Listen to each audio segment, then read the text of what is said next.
tons more summer content and an ink-related skin. Let's begin. Welcome back to another episode, guys. Let's get into talking about what we're getting this week. Of course, this week we're getting Season 33, and that brings along Season 33 Essence 1. In that essence, you'll be able to get the S tier skin for Priestess called Honorary Chief. You'll be able to get the A tier for Breaking Wheel called Beach Drifting, and the A tier skin for Forward called Safety Instructor. All really fantastic skins that have a very interesting theme, like summery, sporty, or whatever you want to call it. Very, very nice. Of course, this essence includes some draw rewards, so if you open up enough of the essences, you'll be able to get portraits. Very, very nice. There's also going to be a nice gift from the developers that will include 10 Season 33 Essence 1s, just for free. Don't think there's any reason for it. Really, really nice. Means that you'll be able to open up 10 extra essences on the day of the patch. That's not the only thing that's coming with Season 33. Of course, we're getting a logic path as well that will include the Wax Artist skin, that is an A tier skin, called Curio. I don't really know how to describe this skin. It's got roses on it, some of them blue, some of them white, and it's also kind of blue and glittery, but it's a very nice looking skin. I have no idea what the theme is. You guys can tell me down in the comments below. Another thing coming along with Season 33 are the rank rewards, and there are some really cool rank rewards coming out this season, including the S tier accessory for Lawyer called Seal of Infamy. I've written down the effects, my description of what the accessory does, and it includes blue astrological symbols and planets whenever he's using his map or holding his map open. It also includes symbols on the ground behind him when he's running that will then change into splashing effects whenever he's got the map open, so it's kind of like different depending on if his map is open or closed. And there's also a big symbol on the floor whenever he vaults a window or a pallet or something like that, and then there are symbols around the cipher machines once he's decoding them. I think it also changes whenever he's got up to 20% buff. I don't really know. There's an A tier accessory coming for aeroplaners called Explosive Fuel, and that has interesting effects where it includes fire effects coming out from his jetpack, like exaggerated fire effects, and also an orange glow on the ground when he takes off. And there's also an A tier accessory for Opera Singer called Petrified Voice that changes all of her kind of black effects into blue effects, meaning that her black attack effects are now blue, kind of icy-ish blue.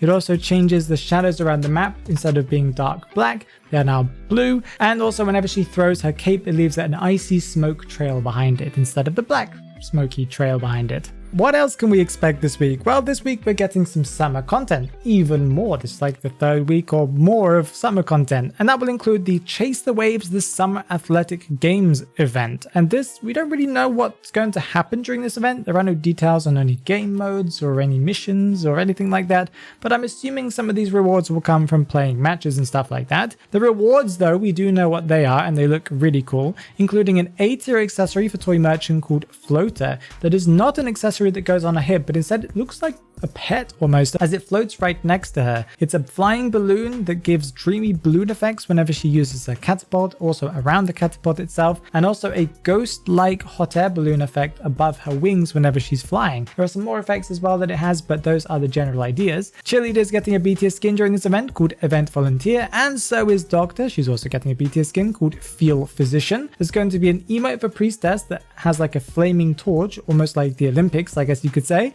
There's also a yellow card emote, like football style, where they're holding up a yellow card and blowing in a whistle, and that is for Hermit. There's a blue drink dish that looks quite cool as well. There's a balloon emote for Toy Merchant. There are 3 new stickers and also event portrait and event portrait frame. And, well, I can forget this one. There's a B tier furniture piece that's called Orca Companion. That's like a plushy pet that I assume you put on your floor. Some more summer themed content that you'll be able to get in the store includes a new S tier package for Batter that includes the S tier skin for him that's called Champion Helmsman. It has very interesting effects, including a killer whale fin that kind of follows behind you. It looks like a pet, but it's actually just part of the effects of the skin as far as I know. And it also changes the ball to a pufferfish. There's an accessory that goes along with this. It's an A tier accessory part of the package called Abyssal Prayer. This has blue glowing effects whenever he's using his rampage mode. A killer whale that floats around your head whilst you're in this mode as well. The ball transforms into a killer whale when it shoots towards the hunter whenever you hit it with the bat, and there is also water splash effects when hitting the hunter. Very, very nice. I really do think this one's worth it if you're going to purchase it. Some more stuff in the store includes new summer furniture that they're going to be adding, including an S-tier furniture piece called Delightful Pond. It's essentially like a beach scene but around a pond instead of the ocean. Very interesting. I like it. Looks quite nice. There are also some B-tier furniture pieces including Longing Fire and Stained Glass Windows. The Longing Fire one is essentially just a torch that you put on your wall, like a physical metal torch. And then the Stained Glass Window is a stained glass window with a moon on it. Very nice. And in the furniture collection store that is not the same as the main store, this one is only for Echoes as far as I remember, you'll be able to purchase the Fragile Racetrack. It's a big sandcastle themed racetrack. Moving on from the summer stuff over towards the crossover that we're getting this week, because this week we're getting the IDV and China Academy of Art crossover. We've been talking about this one for quite some time now. I'm not really sure exactly how we'll be getting the skin. I think it's going to be for Echoes and Fragments, but maybe it's going to be for something else. I don't really know. This crossover is going to bring the 80th skin for Antiquarian called Symphony of Ink, and it looks really, really cool. I really do like the theme of it. Antiquarian mains, you guys are going to be very happy with this one for sure. There's also an 80 accessory that comes along with this event that is called Fatal Shadows of Ink. It gives really interesting effects, including a black and bluish greenish effect whenever she's using her cane, you know, to push, to kind of run faster, stuff like that, whenever she vaults a window with her flip or something, you know, whatever that is. There's also some paint splash effects whenever she hits the hunter. It's more like an ink splash effect, but you know what I mean. And also mountain illustrations and black ink around the hunter whenever they have been disarmed. Very interesting. Very, very nice, very fancy. I like this one a lot. I'm not an Antiquarian player myself, but I kind of want this accessory. This crossover in the future should be able to bring some more content. We don't really know any more details about when that's coming out, but we should expect sometime in the next few months, maybe more than the next few months, maybe next year, we should be getting a Wu Chang skin with a similar theme or similar style. I don't really know. As for some minor stuff we're getting this week, we're getting a character day, and that is Mercenary's 5th character day. That means that he'll be getting a wall hanging portrait for you to put in your room.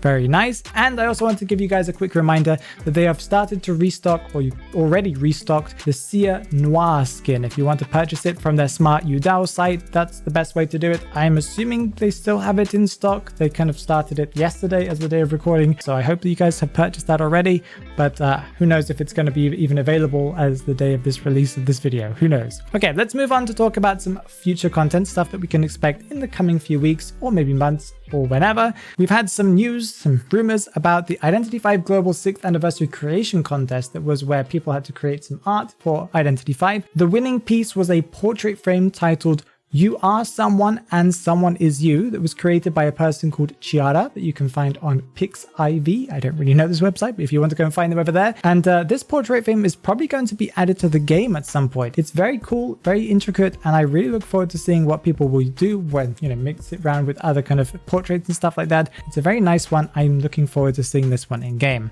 As for some more crossover news, we know that we're getting the Persona 5 Royale crossover coming on August 2nd, and NetEase has been giving us a slew of different kind of reveals and stuff that of course is essentially stuff that we've already had as its returning content, but they keep on posting stuff on their social media, and they've given us a bit more details about the event. I'm going to give a basic overview now, and I'll probably talk about it a little bit more in detail next week. We're getting the return of Essence 1 and Essence 2 for Persona 5 Royale, including S-tier skins for Acrobat and First Officer, A-tier skins for Forward, Female Dancer, Embalmer, Coordinator, Mechanic, and Gardener. We'll be getting some emotes, portraits, and graffiti, and the skins will be able to be awakened like they were last time using the Soul of Resistance, and that means that they'll be able to transform into their alternate forms, their kind of superhero forms. I've never played Persona 5, but you know what that means probably. There's going to be a Persona 5 crossover special package where you'll be able to get essences and inspirations and stuff like that. And there's also going to be the Phantom Thieves Challenge Letter event that I will give more details on next week, as that's kind of getting closer to the event. And some minor stuff that should be coming from the future. On the 30th of this month, I believe, we should be receiving another Q&A from NetEase, so another answers for all of the questions that we might have asked. I think they make the questions up most of the time. Maybe we'll see some more details about the next hunter, maybe something like that. I'm looking forward to seeing what Goatman does. Really excited about that one. You see that video on the screen right now? Go and click it because it's a really interesting video that YouTube thinks that you will like.